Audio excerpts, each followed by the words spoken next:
Finally, OpTic has announced the roster. They signed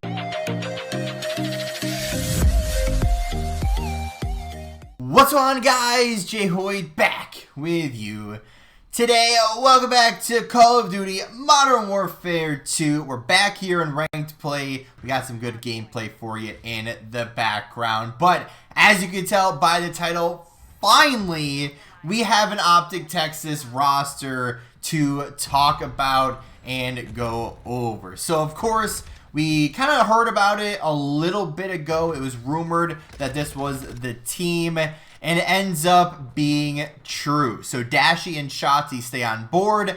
Huke and Ghosty got released from their contracts or just didn't re-sign or whatever the actual legal case may be.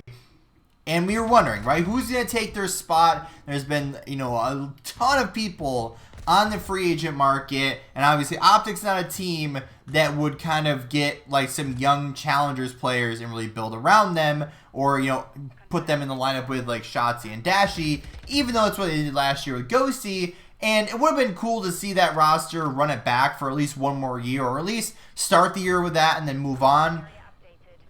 But at the same time, when you look at who they picked up, it's kind of understandable of why you went a different direction. So, of course, you guys know already, or if you don't know already, so OpTic Texas will now be Dashy, Shotzzy, Pred, and Kenny. So, let's start with these players, right? So, Dashy, always been the superstar, right? He's been nasty, right? Always shoots really straight, but always had more of a Slayer mentality rather than a kind of rotate first and be in a good position. He's adjusted a lot better recently and has become more of a complete player recently, and is not just focused on kills or eliminations or whatever. And he's focused on being a good teammate and trying to be a good teammate and trying to play that main AR role while still getting kills, but also playing smart at the same time. So there's Dashy, right? Then you have Shotzzy, who is your tip of the spear, run in there, make a play, who's absolutely disgusting, the movement king. I mean, what else do you need to say about this guy, except for you're not catching him, and it's very hard to kill him. But he's also one of those players that when he's really like red hot, he's the best player in the game, best player in the world. But when he's not red hot and your tip of your spear and is not really having a pop-off series, then you gotta look for someone else to kind of take that big step up and, bring something to the table that will help, secure the win. Well, now we have Pred, who, if you don't know who he is, I don't know where you've been, but he's a 21-year-old Australian player who kind of took the league by storm, if you will, and came in and has been instantly a superstar. Unfortunately has been on the surge, and they were a team that wasn't awful, wasn't the best, sometimes looked really good, sometimes looked really bad, and never really got consistency, right? With that team, it should have been a little bit better. They should have been more consistent, but sometimes it made you question of like, why didn't these guys make a roster move? Why didn't these guys do something? There was lots of question marks around Pred's old team in Seattle. But he brings in, he's a superstar. Along with Dashy and Shotzzy, you have 3 superstars now on this team, and we'll talk more about this team as a whole, once we talk about Kenny here in a sec. But you look at the team leaders, or not even the team leaders, the stat leaders from last year. All of this new team for OpTic isn't necessarily leading the league in any of the stats.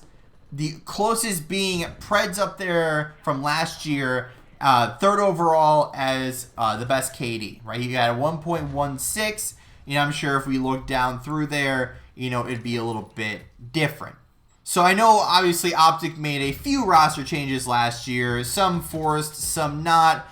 Some being, because of retirement. That being Scump. He finished the year with a 1.1 KD. Dash with a 1.08. You scroll down, You find Shotzzy at a 1.04. You have Ghosty had a 0.97, which isn't terrible, but still. Then you have Huke was a 0.96. So, I mean, if you're looking for overall slang, you definitely improved for sure. Over if you're talking about just Pred versus Huke. But at the same time, when you have two players that are essentially two superstar aggressive submachine guns, how are they going to work together, right? That's the big question. Then you go to the, I think it's going to be the flex role being Kenny, and not necessarily he's a superstar by any means, but he is I would say a star player for sure, but also at the same time, he's very, I'll say hit or miss, where, you know, if we look at his kind of role on the LAT squad from last year, you had Octane, who was your main AR, you had Kenny as your flex, you had, I guess drazah was kind of their flex there, and Kenny was running a sub, and then running a flex sometimes too, and then they had Envoy. So he kind of was like bouncing around roles a little bit last year, trying to figure out the right combo of roles on that team. So his stats don't look crazy by any means, but he had a 0.94 overall for the year. Again, not awful, but you needed someone else on the LAT squad to step up more often than not, and I feel like Kenny was kind of inconsistent. And obviously he's a world champion, so I can't take that away from him. But at the same time, you got to be consistent, right? And I know that's hard. I'm just saying this from an outsider's point of view. But at the same time, we need consistency, right? We need players that perform well. Now, if they have an off series, they have an off series. But we need someone that's on as much as they physically can be and bring this to the table. Because Dashy and shotzzy from last year, they had the stats. That was never the question. But they are only two players. And you look at the rest of the roster, not that their stats were bad by any means, but it just felt like something was missing from this team when, you know, Scump was in there. Then he eventually retired, which brought Dashy back, where then Illy was in and out with with his thumb or with, you know, morale or whatever it may have been. And then Dashy was in and out. Huke was in. Then they brought in Ghosty. And then they had, like 5 different changes last year. Not necessarily different people, but, you know, a rotation, if you will, of Scump, shotzzy, Huke, Illy, Dashy, Ghosty. I mean, that's 6 people right there.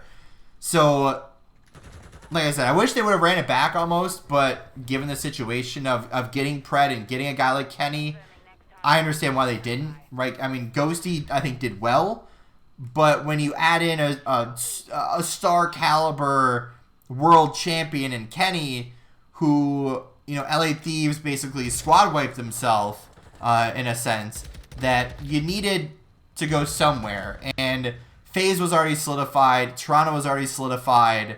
You know, if LAT wasn't running back the same team, and Octane retired, Envoy had already signed with Toronto, then drazah was going to FaZe. Well, Kenny, I mean, the next biggest organization was OpTic, and here he is. He found himself on OpTic. So when you look at the rest of the league so far, and this team on paper looks super good, which has never really been OpTic's problem. Right? They've always had star players. They've always had the fan base. They've always had the most, you know, popular team. They've always had the biggest brand in the game. But you got to bring it in-game, right? You can't just dominate out of game, and then where in-game lacks is when you face off against these other big teams that can compete with you. And once you get everyone on the same page and everyone's working together, and everyone's an absolute unit together, and you're working on your mistakes all the time, then you become a great team. Now, I know there's already talks about, oh, is this the next dynasty? Like, every new OpTic team, is this the next dynasty? Like, obviously, with the OpTic dynasty, with Scump, Crim, 6, Formal, and Karma, you know, you had the mix of experience with the perfect roles, right? Formal was your main AR, Karma was your flex, Crim and Scump both your submachine guns. You had everything you could need on that team. The leadership, the in-game leader, the perfect roles. You had basically 3 superstars with a guy that did the dirty work. And I feel like you're kind of back to that in a sense, where you have Shotzzy and Pred as your submachine duo that are both superstars. But again, how well will they work together? You have Dashy as your main AR, and then Kenny is your kind of dirty work player. So you have the mix here if they all work together and they all mesh together. And I would like to see, and I know people make a big deal about it, and I know I kind of do too, but when you look at the top teams from last year, when you look at the phases, when you look at even the LATs, even with New York Subliners, with Toronto Ultra, you see more than one coach, right? It's not just one guy, right? Now last year for OpTic, you had Rambo, you had JP Krez, you had Sender, I think it was last year, not this last year, but the year before that, where Rambo and him were a team. And then you go into this year, and I don't know if Karma is actually considered a coach anymore, or if it was just kind of like an end of last year thing. But if Karma does come in and is a second coach, that'd be awesome, because obviously we all know what Karma's done in his history. 3-time world champ, one of the best players of all time. Not necessarily the most championships, but first player to ever 3 world champs. Obviously one of the smartest players to ever play the game. And knows how to win. Then you add in the stats guy in JP Krez. You have your superstar players. You have everything you can kind of need. But where will it go from there, right? You have your 4 players now. You have JP Krez. Will you add another coach if it's not Karma? And just somebody else to kind of give a fresh, unbiased view on the team. And I feel like, I don't know if JP Krez was ever a competitor or not. I don't know his history. But if I remember correctly, he was just a stats guy that worked at MLG at one point and then kind of transferred over to one of the team sides. But you look at the likes of Sender, who went over the New York Subliners and has done really well over there. Now, obviously, I don't know how the balance of their team works with him and D-Real. But then you have 2 coaches there. So you have 2 perspectives, side perspectives away from your 4 players. So I'd like to see a second coach there. If it isn't going to be Karma, I'd like to see someone else there. As far as who, take your pick. Obviously there's enough, former players or players that might be on the verge of retirement that, could be a sub player, could be, a guy like, I want to say Parasite, but guy like him, maybe accuracy type players where they're older, not necessarily wanting to play anymore, but is willing to coach, and that might help them outside of the game all be on the same page. So, like I said, you got your superstars. If you want, the best championship caliber team, on paper, you've built it. But will it work? Will it mesh? Will it stick? I guess we'll have to wait and see for this upcoming year. But with all that being said, guys, that's going to do it for today's video. If you did enjoy, hit the like button down below if you haven't yet, or if you're brand new here, make sure to subscribe, turn on post notifications so you never miss an upload, and don't forget, you can always change your mind later. With all that being said, guys, we'll see you in the next one.